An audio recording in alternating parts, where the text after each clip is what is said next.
নমস্কার, ভাস্কর চক্রবর্তী বলছি ওম ARP take থেকে। আজকে অনেকদিন বাদে একটু ভিডিও করার সুযোগ পেয়েছি। বেসিক্যালি ভিডিওটা মাঝখানে বন্ধ হয়ে গেছে কারণ এত ক্লাসের চাপ হয়ে গেছে এবং এই এপ্রিল মে মাসে প্রচুর স্টুডেন্ট জয়েন করেছে, যার জন্যে আমাকে ভিডিও করতে একটুখানি অসুবিধা হয়ে গেছে, টাইম পাচ্ছি না। এবং স্টুডেন্টরাও বলছে, অনেক নতুন স্টুডেন্ট যারা, তারাও বলছে যে ভিডিও কেন আসছে না।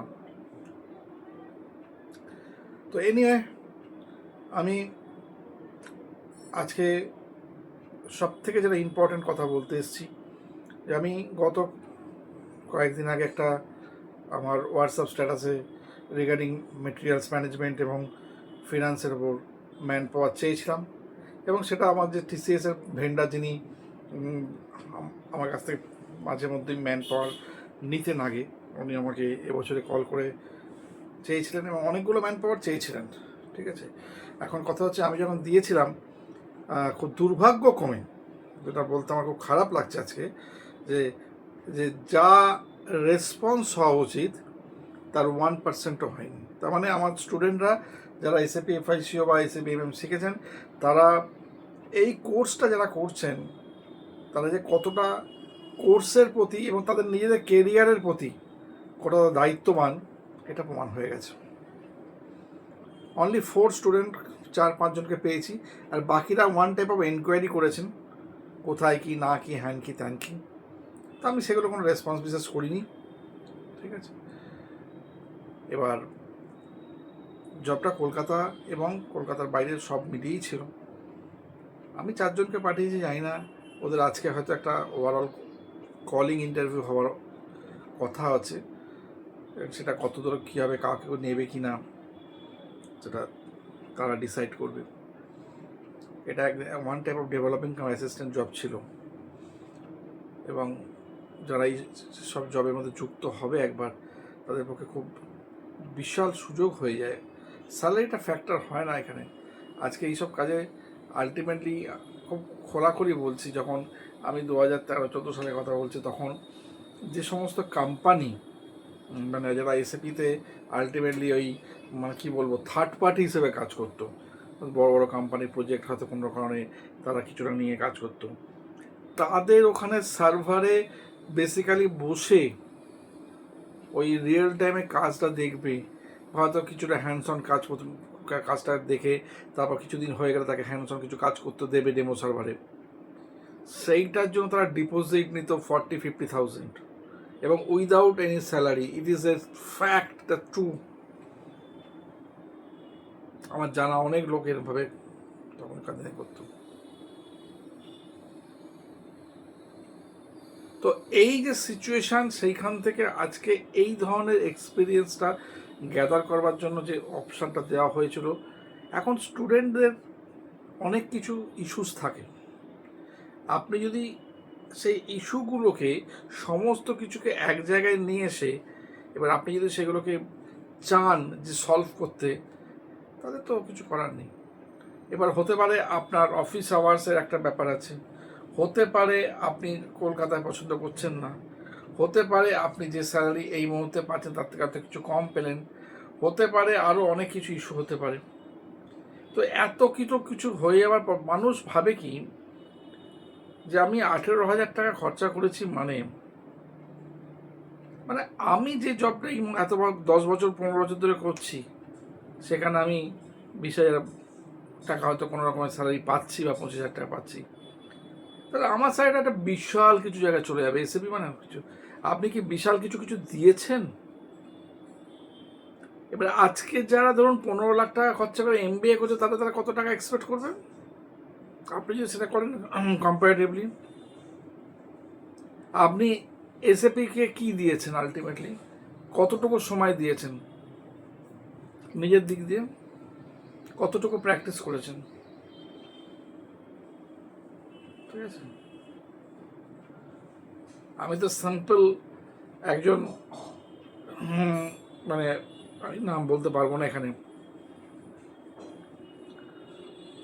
এটা শুধু কোয়ালিটিতে যদি বলতে পারি যে সে একটা প্রজেক্ট ম্যানেজারশিপে কাজ করছেন। তাকে শুধু জিজ্ঞেস করেছিলাম গত সপ্তাহে এফআইও ইন্টিগ্রেশন করার সময় যখন পারচেজ অর্গানাইজেশন যখন কোম্পানি কোডে অ্যাসাইনমেন্ট হচ্ছে, কেন পারচেজ অর্গানাইজেশনকে আগে চাইছে?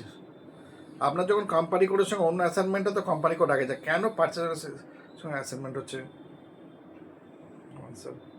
এগুলো অ্যাকচুয়ালি অফিসিয়ালি কোনো কোয়েশ্চেন হয় না, কিন্তু যদি আপনি কোনো কাউকে ডেপথ লেভেলে জানতে চাইবেন তার নলেজ, তাহলে তো সেখানে কোয়েশ্চেন হয়।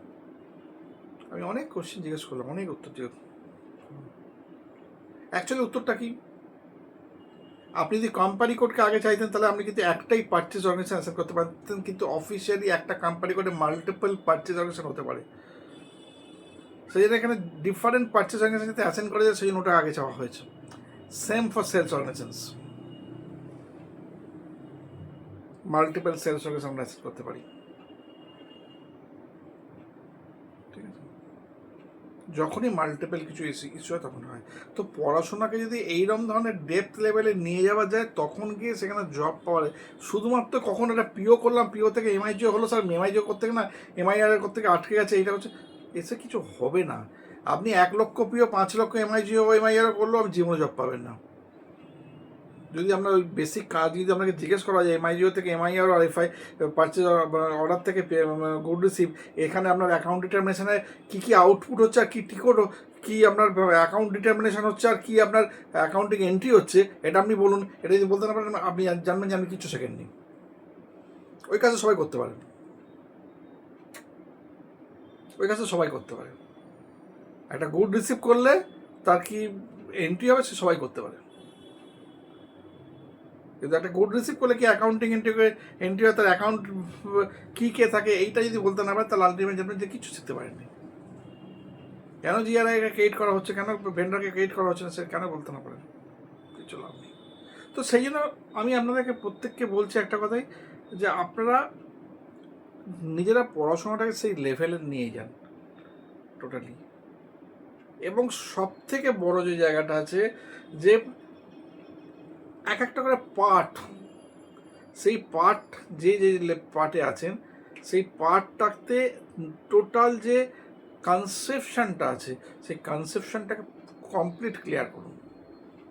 আপনারা হয়তো বলবেন যে হ্যাঁ এটা একটা ইনস্টিটিউট, এটা সব কিছু হচ্ছে, কিন্তু আমি ওপেনলি বলছি এই রকমভাবে কোনো ইনস্টিটিউট থেকে কোনো গাইডলাইন পাবেন না। আজকে অনেক প্রচুর কল আছে, যখনই অনেকে কলেজে অনলাইন, তাহলে হবে না। আরে বাবা, প্রধানমন্ত্রী পর্যন্ত বলছেন যে অনলাইন সিস্টেমে সব কিছু কোপ আপ করুন, যা দিন আসছে। আজকে আপনি অনলাইন সিস্টেমে বসে যদি নিজে প্র্যাকটিক্যালি হাতে রান্না করতে পারেন, তাহলে একটা ইনস্টিটিউটে বসে একজন ইনস্ট্রাক্টর বসে দেখিয়ে দিচ্ছে, আর সেটা আপনি অফলাইনে বসে শিখে যাবেন। আমি যেভাবে আপনাকে হাতে ধরে মেশিনে বসে করিয়ে দিচ্ছি, আপনাকে তো এরকম স্পুন ফিডিং কেউ করবে না কোনো ইনস্টিটিউট, আর তাদের সময়ও নেই অত। আমি সে দরকার পড়ে সিঙ্গেল স্টুডেন্টকে পড়িয়ে দিই, এতে সারাদিন আমাকে 8-10টা ব্যাচ পড়াতে হয়। এই জন্য তো সেই জায়গাটা যদি করতে না পারে তার লাভটা কি আছে আপনার? সেই জায়গাটা তো করতে হবে। শুধুমাত্র ওই শিখলাম এই করলাম এটা করছে লাভ নেই, আর কিছু ইন্টারভিউ কোয়েশ্চেন মুখস্থ করার কিছু লাভ নেই। আপনি ভাববেন না যে ওই ইন্টারভিউ কোয়েশ্চেনগুলো পড়লেই আপনি জব পেয়ে যাবেন। যতক্ষণ না পর্যন্ত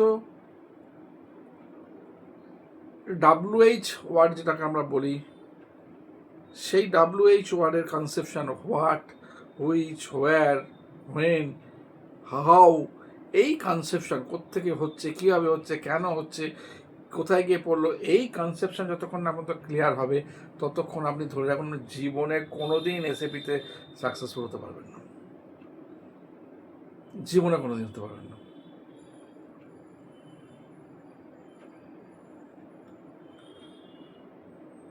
আজকে এই অনলাইন সিস্টেমে হাতে ধরে প্র্যাকটিক্যাল, ঠিক আছে, যে একবার ঢুকেছে সে বলছে না এটা সত্যিকারের ভালো জায়গা, আমার ভুল হয়ে যেত আমি না ঢুকলাম।